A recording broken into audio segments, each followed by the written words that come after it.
Asalaamu calaykum waraxmatullaahi wabarakaatu. Waxaan muuqaalkan maanta idinkugu soo gudbinaynaa 10 wadan ee adduunka ugu halista badan. Soomaaliya halkay kaga jirtaa?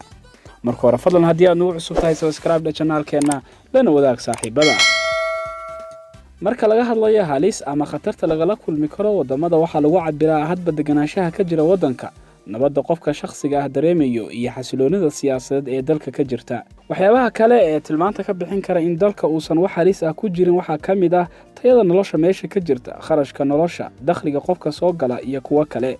dad badan ayaa laga yaabaa marka ay maqlaan wadamada ugu halista badan in markiiba ay qalbiyadooda ku soo dhacaan wadankeena Soomaaliya, laakiin waxaad ku arki doontaan sida wadamada kale ay saameyn uga leeyihiin Soomaaliya. haddaba waa kuwan wadamada ugu halista badan adduunka sanadkan 2019 waxayna u kala halis badan yihiin sida ay u soo kala horeeyaan. iska jir haddii aad tahay mid u kala safra wadamo kala duwan. kaalinta koowaad wadanka Syria. wadanka Syria oo dhaca qaaradda Aasiya ayaa noqday wadanka adduunka ugu halista badan. waxaa wadankan ka qarxay dagaalo sokeeya sanadii 2011 iyadoo dad ka soo horjeeda xukunka Bashar al-Assad isku dayeen inay xukunka ka tuuraan madaxweynahooda muddada soo xukumayay wadankaas. balse nasiib darro sida kaligii taliye walba lagu yaqaan waxa uu laayay dadkiisii iyadoo malaayiin qof ka carareen wadanka iyo halka malaayiin kalena ay qaxooti ku noqdeen gudaha wadankooda. kaalinta labaad Brazil ayaa soo gashay. Brazil ayaa kaalinta labaad soo fariisatay iyadoo dilalka iyo dhaqaalaha dalka oo hoos aad ugu dhacay loo sabaynayo halista ka soo wajahaysa dadka booqda ama degan dalkaas. kaalinta saddexaad wadanka South Africa ama Koonfur Afrika. wadankan ayaa waxaa mar walba aad ugu soo noqda dilalka la xiriira aanada ajnabi nacaybka ee dadkiisu qabatimeen. waxaa maalmo ka hor la boobay lana dilay dad badan oo Afrikaan ah kuwaasoo sababsaday inay ajnabi yihiin. arrintan ayaa keentay in wadamo badan hoos u dhigaan xiriirka diblomaasiyadeed ee ay la leeyihiin dalka Koonfur Afrika. sidoo kale wadankan waxaa aad ugu badan dhaca loo geysto muwaadiniinta Soomaalida oo sanado ka hor si gaar ah loo bartilmaameedsan jiray. kaalinta afraad waxaa soo gashay wadanka Nigeria. wadanka dhaca galbeedka Afrika ayaa isna kaalinta afraad kaga jira wadamada ugu halista badan adduunka. dadkiisa oo badan, musuq oo aan xad lahayn iyo dambiyada tirada badan ee ka dhaca dalkaas ayaa sabab u ah inuu ka mid noqdo wadamada ugu halista badan adduunka. kaalinta shanaad wadanka Argentina. wadanka dhaca Latin America ayaa isna soo galay kaalinta shanaad. dhaqaale burbur xoogan ayuu wajahayay dalkan tan iyo sanadkii 2018 markaas oo lacagtooda Argentina peso ay hoos u dhacday. waxaa sidoo kale ku soo qaxay dad u dhashay wadanka Venezuela oo iyana ka soo cararay dhibaatooyin dhaqaale. wadanka Hindiya ayaa kaalinta lixaad soo galay. waa wadan dhaca koonfurta Aasiya wuxuuna daris la yahay wadamada Pakistan, China iyo Bangladesh.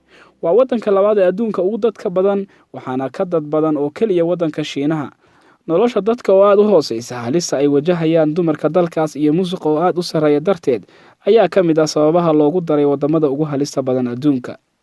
kaalinta toddobaad wadanka Peru. wadanka Peru oo dhaca koonfurta qaaradda Amerika ayaa asna lagu tiriyay meelaha ugu halista badan ee adduunka. dhaqaalaha dalka oo hoos u dhacay, dadka dalka oo ammaan badan dareemayn iyo hoos u dhac dhanka dakhliga shakhsiga ah ee dalka ayaa ka mid ah sababaha loogu daray wadamada ugu halista badan adduunka. kaalinta sideedaad dalka Kenya. wadanka Kenya ayaa iyaguna soo galay kaalinta sideedaad. waa wadan dhaca bariga Afrika dadkiisana lagu qiyaaso ilaa 55 milyan oo qof. dhaqaalaha dalka ayaa liicayay sanadihii u dambeeyay iyadoo sidoo kale xasilooni darro ka jirto qaybo ka mid ah dalka oo weeraro ay ka geystaan ururka Al-Shabaab. sidoo kale xasilooni darro siyaasadeed ayaa ka dhacda 5 sano mar iyadoo mar walba la isku qabsado natiijada doorashada. kaalinta sagaalaad dalka Ukraine. dalka Ukraine oo dhaca bariga qaaradda Yurub ayaa isna soo galay kaalinta sagaalaad ee wadamada adduunka ugu halista badan.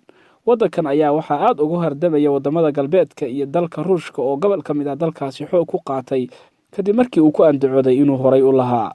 sababaha dalkan loogu aqoonsaday mid halis ah ayaa waxaa ka mid ah isagoo la tacaalaya qalalaasa siyaasadeed iyo hardan dhanka maamulka ah kaasoo la xiriira cidda yeelanaysa saameynta siyaasadeed ee dalka. wadankan ayaa dhawaan waxaa madaxweyne ka noqday nin horay u ahaan jiray majaajilayste caan ah isagoo ka badiyay rag horay siyaasadda ugu soo jiray. kaalinta tobanaad wadanka Turkiga. wadanka Turkiga oo ka mid ah wadamada muslimka ee adduunka ugu awoodda badan ayaa isna kaalinta tobanaad soo galay. waa macquul inaad ku fikirto sida wadanka Turkiga ku noqon karo mid halis ah iyadoo ammaan buuxa ka jiro, laakiin dadka qiimeynta sameynaya ayaa fiirinaya meelo kala duwan oo ay ka qiimeynayaan in wadanku halis yahay iyo in kale. dhaqaalaha dalka oo halis galay kadib hoos u dhac ku yimid lacagta dalka ee liiraha weeraro argagixiso oo ka dhacay iyo xasilooni la'aanta shakhsiga ee dadka Turkidu qabaan ayaa lagu sheegay sababaha uu ku galay kaalinta 10aad ee dalalka adduunka ugu halista badan. waxaa jira wadamo ay ka mid yihiin Soomaaliya, South Sudan iyo Liibiya oo runtii halis badan ka jirto, laakiin aan daraasadda qiimeynta lagu samayn, waana sababta aan loogu xusin daraasadda. waa ku mahadsantahay daawashada muuqaalka. aan ku xasuusiyo inaad subscribe dhahdo channelka haddii aadan weli oran, lana wadaag saaxiibada. Wassalaamu calaykum waraxmatullaahi wabarakaatuh.